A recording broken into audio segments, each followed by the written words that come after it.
안녕하세요. 환자분들의 구강 건강을 위해서 최선을 다하는 서울 라이프치과 원장 김신근입니다. 오늘은 턱관절 질환의 종류가 어떤 것이 있고 또 어떻게 치료하면 좋을지에 대해서 말씀드리도록 하겠습니다.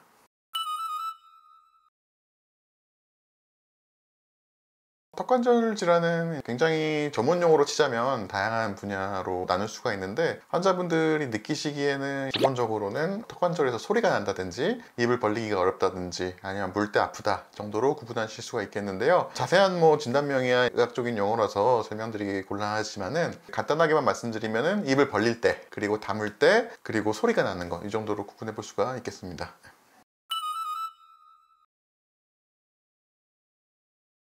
턱관절 장애가 생기는 원인은 굉장히 다양합니다. 첫 번째로는 유전적인 소인도 있을 수가 있겠고요. 현대인 워낙 스트레스를 많이 받기 때문에 스트레스라든가 이런 걸로 인해서 자신도 모르게 꽉 물고 있거나 턱관절에 안 좋은 습관들을 많이 가지실 수가 있고, 그로 인해서 발생하는 경우도 있고요. 또는 음식을 들 때 한쪽 치아가 안 좋든지 아니면 습관적으로 인해서 한쪽으로만 이제 식사하시게 되거나 잘못 이렇게 약간 무는 습관이 있으시면은 또 턱관절 질환이 발생할 수 있겠습니다.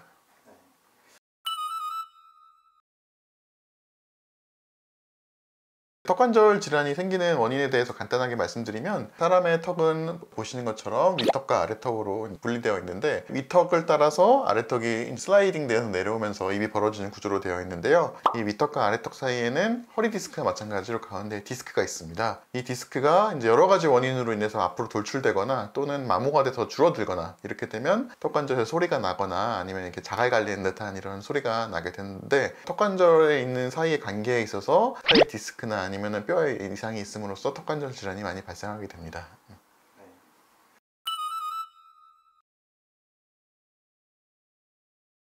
턱관절이 안 좋으신 분들 중에서 선천적인 원인을 갖고 계시는 경우는 기본적으로는 가장 많이 문제가 되는 게 이제 비대칭이 있으신 분들이에요. 그래서 한쪽으로 턱이 좀 더 길거나 아니면 한쪽이 짧아가지고 물 쉬는 게 정상적으로 딱 제 위치로 못 되고 갈리면서 들어가거나 아니면 벌어질 때 좌우로 틀어져서 벌어지시는 분들이 턱관절 질환이 발생하기가 쉽겠고요. 평소에 이제 클렌칭이라고 해가지고 꽉 물고 계신 분들이 있어요. 그런 분들도 턱관절 발생이 조금 고발되는 경우라고 할 수 있겠습니다. 선천적인 경우로는 또는 이제 턱관절에 있는 위턱이나 아래턱에 기형적인 문제가 있는 경우도 있겠는데요. 그런 경우는 아주 흔치는 않습니다.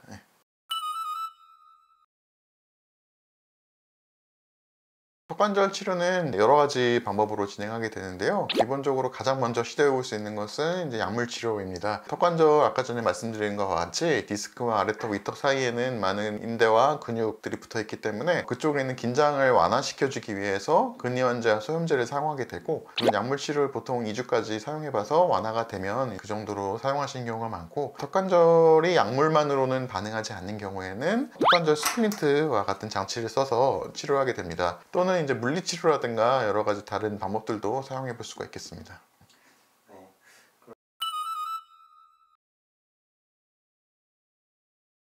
물리치료는 가정에서 할 수 있는 것과 치과에서 하는 걸로 나뉘어 있는데요. 치과에서 사용하실 수 있는 방법은 이제 초음파 장치라든지 또는 전기 자극 장치를 통해서 이제 턱관절에 자극을 좀 완화시키는, 긴장을 완화시키는 그런 치료를 할 수가 있겠습니다. 가정에서는 이제 가장 흔하게 사용할 수 있는 방법으로 온열 치료가 있겠는데, 따뜻한 물을 페트병에 담아서 조금 마사지 해주시거나 이제 마사지 계속해서 손으로 마사지 해주시거나 그런 방법들이 있을 수가 있겠습니다. 최종적으로는 이제 환자분들이 사용하실 수 있는 것이 이러한 스플린트라는 장치입니다. 입안에 이제 껴서 사용하시는 장치인데요. 장치를 통해서 불안정한 방향으로 이가 물리는 것을 올바른 방향으로 물 수 있도록 해주고, 꽉 무는 습관이나 이런 것들로 인해서 턱관절이 안 좋아지는 환자분들을 4~5mm 정도의 간격을 띄워줌으로써 이제 턱에 가는 압력이 최소화할 수 있는 위치에 턱을 위치시키는 기능을 해서 턱관절에 대한 통증이라든가 이런 잘못된 습관으로 무는 것을 교정시켜 줄 수 있는 장치입니다. 턱이 아프면 시중에서 파는 부드러운 턱관절 장치들을 사용하시는 경우가 있겠는데요. 그런 거는 초기에는 이가 갈리는 거나 이런 턱이 조금 물리는 거를 방지해줘서 좀 편해지실 수 있겠는데, 장기적으로는 계속 이렇게 잘근잘근 씹게 되는 기능이 있기 때문에 좋지 않게 되는 경우가 많고, 최종적으로는 이렇게 단단하게 치아에 물리는 방향을 가이드해 줄 수 있는 장치를 쓰시는 게 좋습니다. 스플린트를 하기 위해서는 환자 개개인의 맞춤으로 제작을 해야 되기 때문에 우선 위아래 인상 체득을 해가지고 소위 말하는 본 뜨는 거죠. 그렇게 해서 장치를 만들 수 있는 본을 떠서 기공소에서 제작을 해오게 되고요. 제일 중요한 중요한 것은 이제 환자분이 어떻게 무시는가를 체득하는 겁니다. 분만 뜬다고 되는 게 아니라 환자분의 무는 습관이라든지 아니면 방식 이런 거를 잘 고려해가지고 최적의 위치로 약간 띄워주는 이런 구성 교합을 이룸으로써 장치를 잘 만들어줄 수 있는 방향으로 할 수 있겠습니다.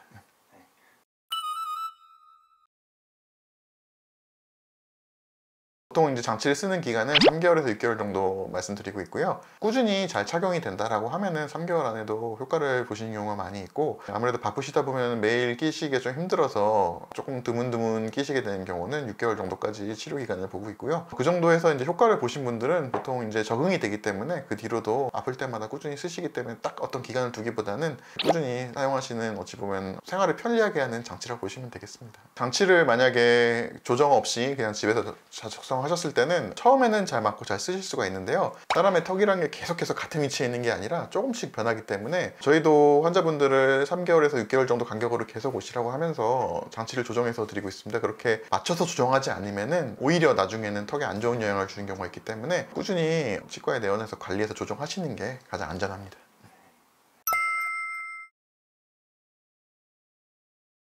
오늘은 턱관절 질환에 대해서 이야기 나눠보았는데요. 턱관절 질환은 현대에 있어서는 굉장히 흔해진 질환이 됐습니다. 스트레스 받으시는 분도 워낙 많고 하다 보니까 턱이 아프다고 해서 이제 괜찮아지겠지 하고 넘어가지 마시고 치과에 오셔가지고 한번 진단을 받아보시고 필요한 치료를 받으시기를 권유드립니다.